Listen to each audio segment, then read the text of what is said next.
Welcome, folks, to the fourth installment of Sports with Joe and Ish. I'm the sports editor at the San Marcos Daily Record, Joe Vizzelli, and I'm here with our go-to man as far as the San Marcos Rattlers go, Ishmael Johnson. Of course, Texas State and San Marcos were busy this weekend.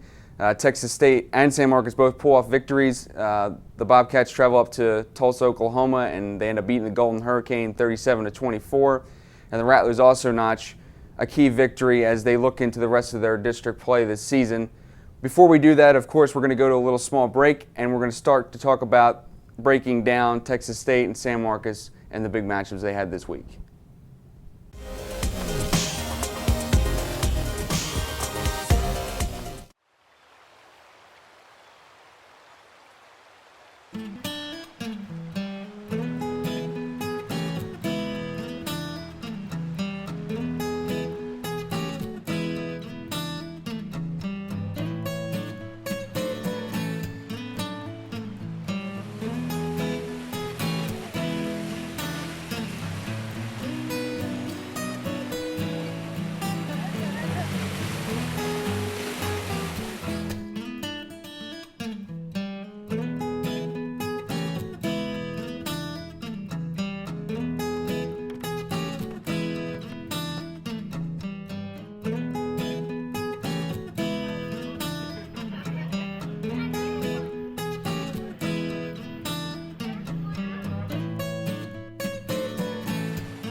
Welcome back, folks. We're going to start out by talking about Texas State. They notch a key 37-34 victory in triple overtime, and really they had to battle it out this time. It sort of played out similar the way to last week against Illinois, where they had a 14-point lead. They ended up giving it back to Tulsa, but this time around they come out ish and they were able to perform and really notch a key victory, being able to come back. And there's a huge difference between being 2-2 and 1-3.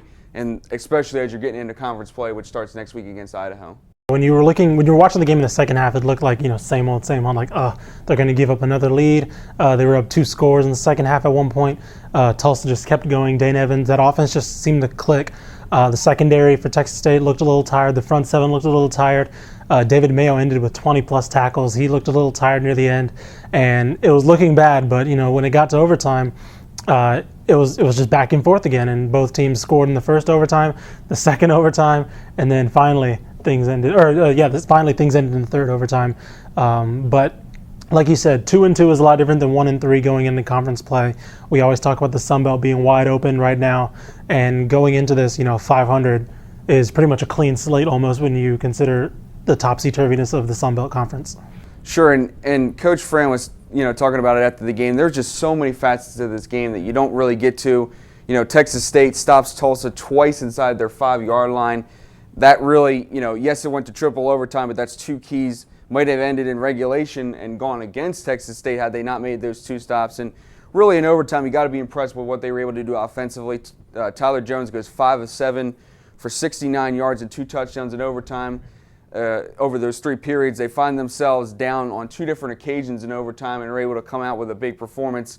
The first of which came in the first overtime, where a throw to Japhus Gaines on 4th and 5, and then of course in the final overtime, Terrence Franks punches it in from 2 yards. And really after the game, Terrence Franks was quite emotional. It's been a tough week for Texas State. It was a big game. They knew the difference between being 2-2 and 1-3 and what this meant. And although the defense didn't have the best of performances, I thought they stepped up, and when they really needed to, they came up with the big plays. And with the way their offense is, that's sometimes maybe what they're just going to need. They're just going to need 1 or 2 big plays from the defense. Yeah, watching the game, it was kind of like the defense, probably was the weaker point of the team. But when you look at it, they held Dane Evans, who, usually passed for 313 yards a game, to 234. Very good. Craig Mager had a pick in the game. So when looking at the game, you're like, oh, maybe it wasn't as good. But like you said, near the end of the game, they made the stops they needed to. Tulsa's offense couldn't get anything going in the first half. It was punt. It was a battle of punters in that game. By the way, Will Johnson had a great game as well, punting. Got to throw a shout out to the punters. But, Dane Evans looked a little pedestrian in this game compared to the high octane offense that Tulsa usually has. Second half, I think fatigue started to wear on them because the offenses were going 3 and out and they were getting a lot of reps in. But like you said, in the end, the defense came through, the offense came through, and a W is a W. Sure, and like they were talking about, it seemed like Tulsa kind of changed the game plan in the second half. Yeah. David Mayo was talking about it. They really came with physical play. They stopped with the quick strike passes and they decided to run with James Flanders, Zach Langer, and a few others that really had a big game in that second half. And Tulsa was able to kind of make it close and get it ultimately into overtime. But I think the last step for Texas State is they have to figure out how to win games when they're up by 14 points. Yeah. Especially as you get deeper into conference season. You can't do that against a UL Lafayette. You can't do that against an Arkansas State. And everyone talks about it as you're trying to win as a program. Sometimes that last step is figuring out how to win because it's really difficult, especially when you're up. There's a tendency to get complacent, maybe invite them back in. And do you think that's the next step for Texas State, being able to kind of finish off games and not drive their coach crazy and after heartburn after the game from just the way things go at the end? Yeah, I agree. That is the last step because last season was about can they compete? Can they be in these games? This year they're showing they can be. Against Navy, against Illinois last week, they were up against Illinois. Just closing out the games, cleaning up the rough edges, and because we've seen what this team can do, we've seen the offense. 2 years ago, it was can this team hang in general when they first moved to FBS. It's a slow process. It'll get there, but it kind of shows the job that Fran's done when he's been here. Now that the question is, can they keep these 2-possession games, instead of can they hang with teams? Like we said like Coach Fran said last week, it's not about can they be with these teams, can they beat these teams is the question with the program now.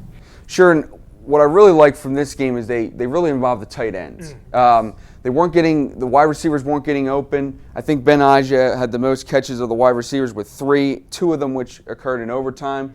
But Bradley Miller, comes out with a huge game, 8 catches for 112 yards. And really had the key catch of the game there. It's 3rd and 11. Texas State's backed up in the third overtime. They're facing a difficult scenario. They've got to score at least a field goal to be able to get back in it. And Bradley Miller said after the game they had sort of game planned that specific play for Tulsa. It ends up working perfectly. It's a 24-yard strike right down in the far left corner right before they get to the end zone. One play later, Terrence Franks punches it in and they win the game. And surprised to see them involve the tight ends as much as they did. I know Bradley Miller led the team last year in receiving or in catches. I don't know if I'm surprised to see it. I think with an offense like this, a run offense, you want to have the tight ends with the short routes to help a guy who doesn't have that big of an arm in Tyler Jones. His thing is more, the old ball player, when the play breaks down, that's when you want Tyler Jones to be at his best. And he doesn't have that big of an arm, so you want the tight ends running the short routes. Carden and Miller, both good athletes as well, giving Tyler Jones that safety blanket. So when Aja's covered, when Gunter's covered, when Gaines is covered, you can have that little out route, 5-yard out route that's going to be open the whole time and reliable. Sure, and needless to say, we have to mention this. Robert Lowe, of course, missed the game with an injury, and Terrence Franks steps into that situation. Not necessarily a lot of yards, but they gave the ball 20 times to him for 71 yards. And basically, after the game, he basically said, I wanted them to just keep feeding me the ball, keep believing, and it ends up working out really well for them. So that's a wrap, at least on Texas State for this week. After the break, we'll talk to Texas State head coach Dennis Franchione about this upcoming game this week against Idaho, as well as their win against Tulsa last week. But before we do that, we'd be remiss not to dedicate this show to David Gish, a guy who's meant a lot to Texas State's program over the years, serving over 20 years as the athletic trainer. And before that, of course, he was at San Marcos High School, where he was also an athletic trainer, and has meant a lot to Texas State over the years. Of course, after the game, they dedicated the game ball to the Gish family and to David Gish as well. So before we get to Dennis Franchione, let's, of course, dedicate this show to David Gish and his family.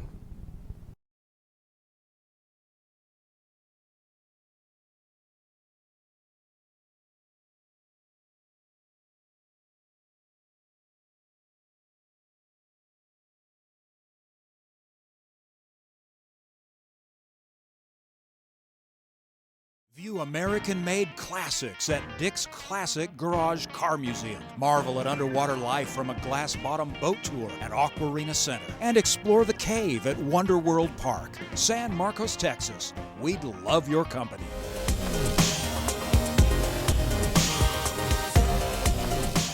We're here with Texas State head coach Dennis Franchione, and you guys have played Idaho now what will be 3 years in a row. Do you guys have a lot of familiarity with the Vandals more than any of the other Sun Belt schools?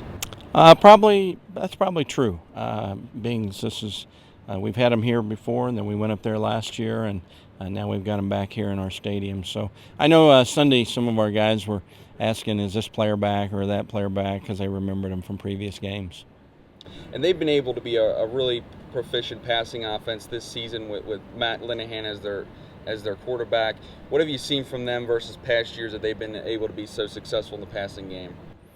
Well, I think they found their guy at quarterback. I think they were searching there for a little bit, and Linehan certainly is going to be a great quarterback. And, it's the second year of Coach Petrino's program, and I think if you're going to make a jump, usually you make a jump in the second year, and I think they have.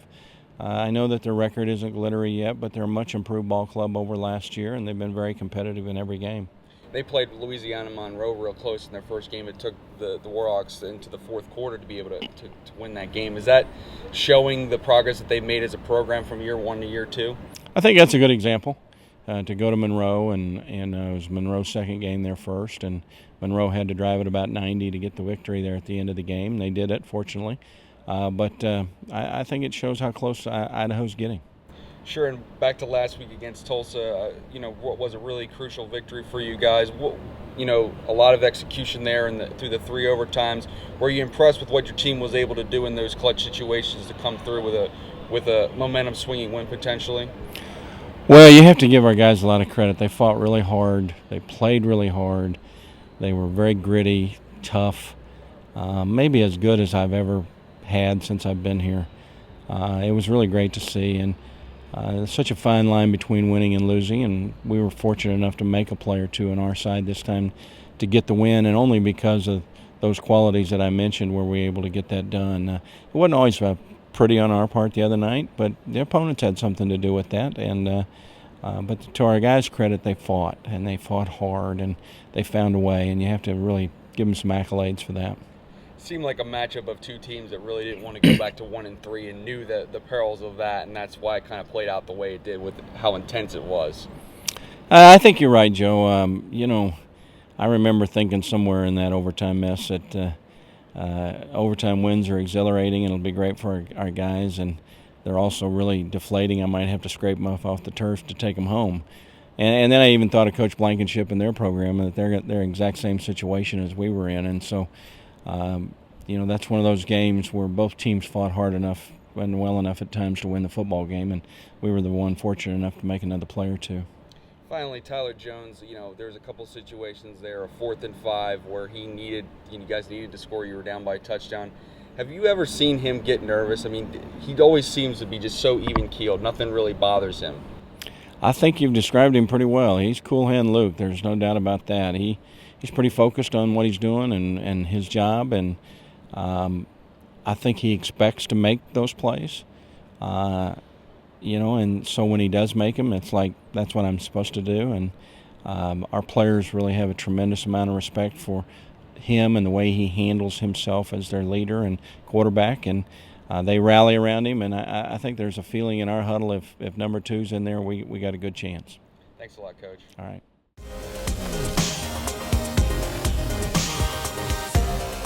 Welcome back, folks. Now we're going to talk about the San Marcos Rattlers, who, of course, had a key victory this weekend. They beat San Antonio Memorial 38-6 in a game that they really needed to win after a tough start and a loss to Seguin, especially with what's upcoming in Alamo Heights. And, of course, Ish, you were at the game and saw what happened.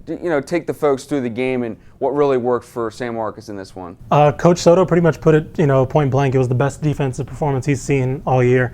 The players came out to play off of that Seguin performance. The offense started off a little sloppy, but, it was downpouring rain. David Hamilton couldn't handle the ball a couple of snaps. Preston Natal, who's usually a sure-handed receiver, some balls got away from him as well. Just a little, some fumbles from the running backs, but just a lot of sloppiness. Coach Soto said it was a lot of sloppiness to start the game. They got their footing in the ground. The defense's performance is what allowed them to stay in the game because they only allowed 6 points to start off.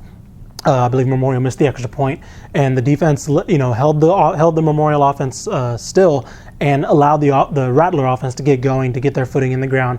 And once they did, it's what we've seen all season. 38 points, pretty much from that point on. The defense, like I mentioned about the defense, Jonas Nava led them with 8 tackles. Zach Penales and Zedric Horton, had 5 and 4 tackles by themselves. Alex Aparicio has had an interception in the game, which interesting stat. Every game this season, the Rattlers have had an interception. So even in the games where, they give up 50, 40 points, they've had a pick and they've swayed the momentum of the game in their favor in some way. I talked to Trey Wooten after the game as well, and he was just so happy to get that first district win. It'll kickstart the season, and it's definitely a big motivation for that team heading into this tough game. But, the rain had something to do with it. It was pretty clear from the start, but they got their footing and they got the W.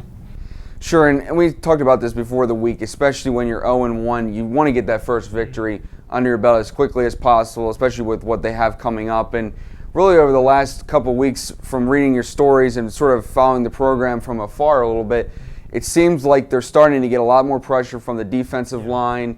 It's something that Coach Soto had talked about, I guess, wanting to get off blocks and shed their blockers, and it's something that they've been able to do, it seems like, over the last couple of weeks. And they're going to probably have to do it this upcoming week against Alamo Heights in what will be another big game for them. But what do you think the next step is for the Rattlers as they kind of look forward to the rest of the year and what they have to do to get themselves among the playoff teams at the end of the season? I think it's consistency.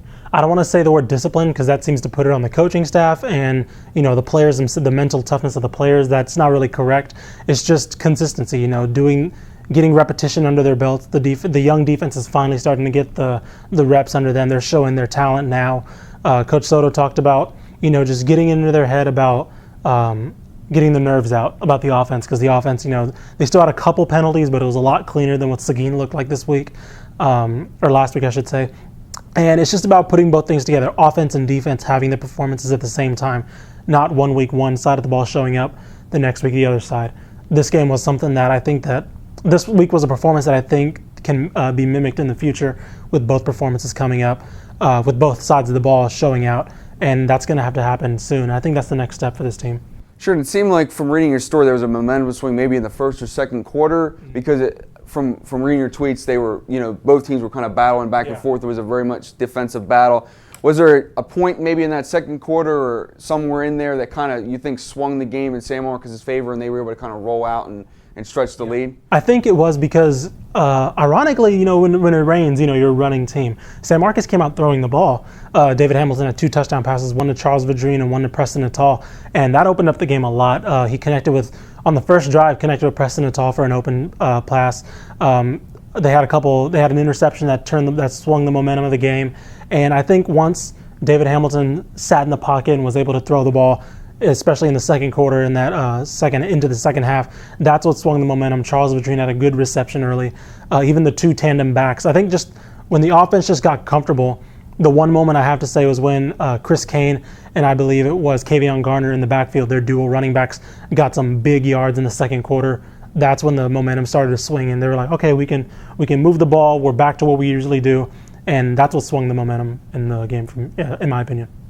Sure, and of course we're going to throw it to another break here. Before and after the break, we'll be previewing Texas State and San Marcos, who will be back in action this upcoming weekend.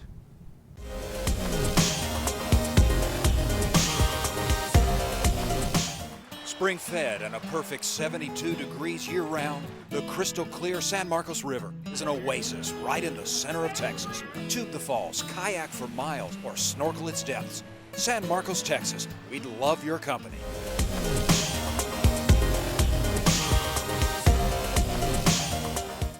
We're going to start off talking about Texas State's upcoming matchup this weekend against Idaho, where they'll begin conference play.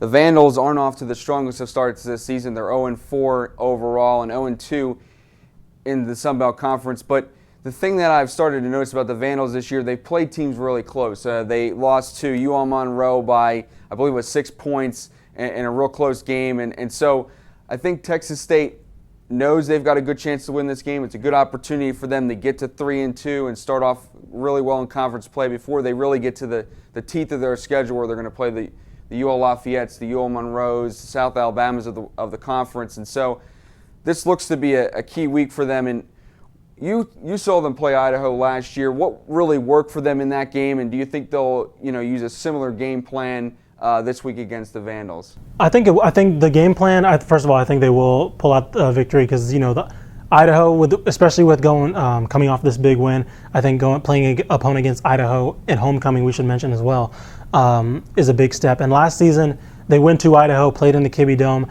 and the game plan. I don't know if it was more of a different game plan than what Fran's used to. They ran the ball. They had a couple of passes here and there, but it was mostly a running team, traditional Fran style ball. And I think that's what they're going to try to do. Don't fix anything that isn't broken. I think it's going to be the defense, because Idaho last year, I believe, did have over 100 rushing yards in the game. So that's going to have to be a key point, because despite the big victory last year, with a weaker, probably we'd say defensive line, you can't have a 100+ yard rusher from Idaho when you want your first conference win. Sure, and the thing that I saw from the defensive line that maybe is a good signal for the rest of the year is Michael Odiari in the game has 13 tackles, 1 sack, as well as 3 tackles for loss. I mean, that's huge. And I talked to David Mayo after the game, and he was saying that's the most impressive performance he's seen out of Michael Odiari. And that's really what they're going to need for the rest of the year, especially as they get into conference play. You're dealing with teams like UL Lafayette that loves to run the ball. You're going to be challenged week in and week out. And I think the biggest thing to look for this week is Texas State's probably going to get a lead on Idaho, and they're probably going to be able to stretch it out there to 10, 14 points.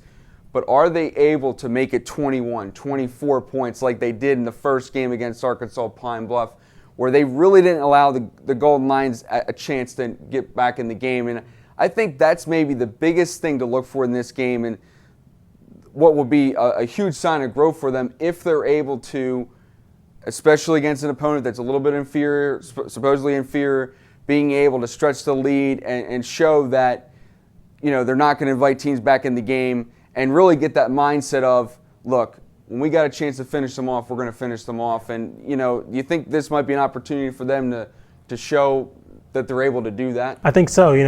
Idaho's still looking for a lot of answers. They cleaned their whole coaching staff out last season, so it's a vulnerable team.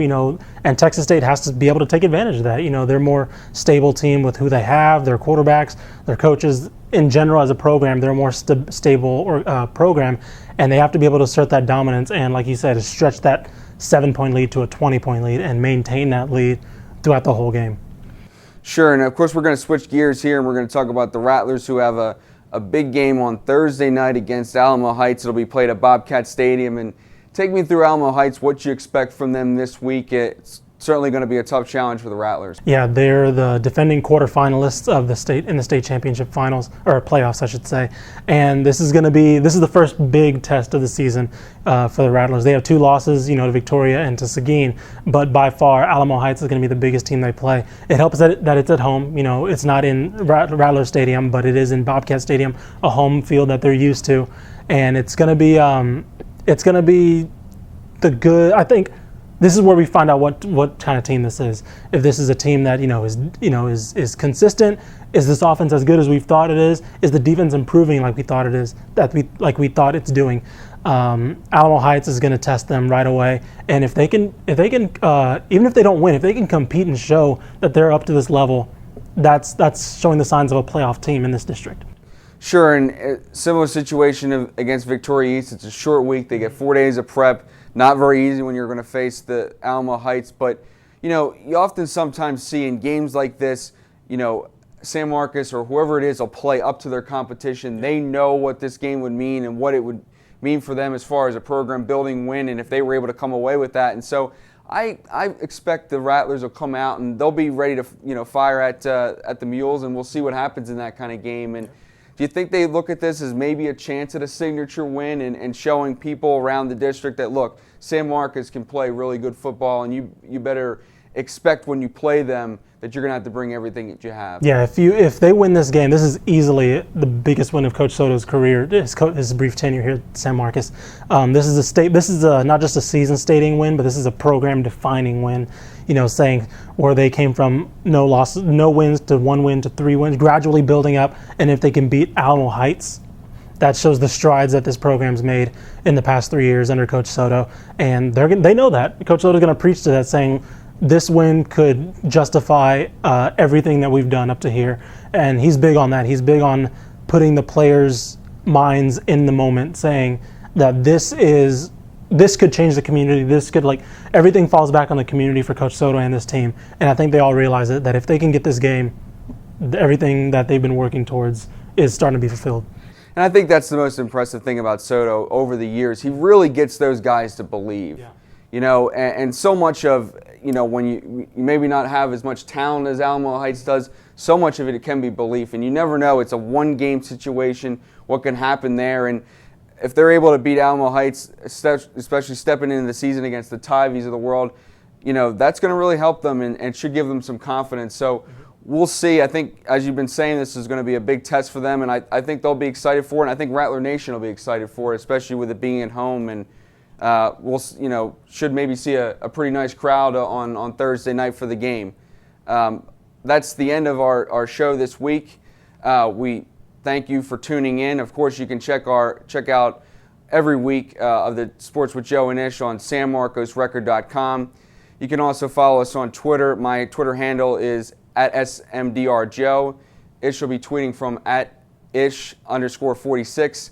On game days, you can check out @SMDR Sports. He'll keep you guys updated on this week's game against Alamo Heights. Thanks for tuning in. So for Joe and Ish, we're signing off.